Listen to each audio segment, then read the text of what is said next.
This is the Telemetry Transportation Daily for June 22nd, 2026, and I'm Sam Abul-Samad, Vice President of Market Research for Telemetry. Getting around New York City by car has always been challenging.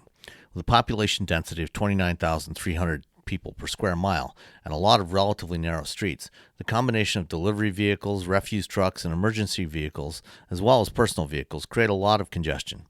Following the addition of ride-hailing to the city's traditional yellow cab fleet, the average speed in the city dropped to only about 8 miles per hour. That population density and relatively straightforward grid layout of the streets have long made New York a prime target for developers of robotaxis. However, it now appears that robotaxis won't be displacing yellow cabs, black cars, and ride-hailing anytime soon. GM's former Cruise subsidiary had targeted testing its automated vehicles in the city as far back as 2018, but never received approval. Mobileye did some testing several years ago, and Waymo got approval for testing up to 8 vehicles in the fall of 2025. After initially getting support from New York Governor Kathy Hochul as part of her 2026 budget proposal, Hochul dropped the plan to legalize robotaxis in the state.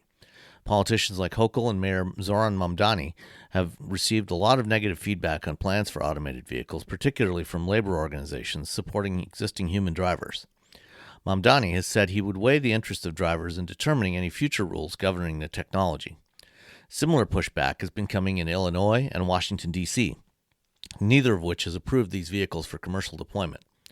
With the complete absence of any federal safety regulations governing automated driving technology, state and local officials that are responsible for licensing and registration of drivers, which are now computers, must make their own decisions about who to approve for deployment. Republican-controlled states like Texas and Florida have taken a much more hands-off approach, while New York, Illinois, and other states have been more wary. Given the recent safety problems with Waymo vehicles, including ignoring school buses and not slowing down in construction zones, the challenge of winning over politicians and regulators is unlikely to get easier anytime soon. Thanks for listening.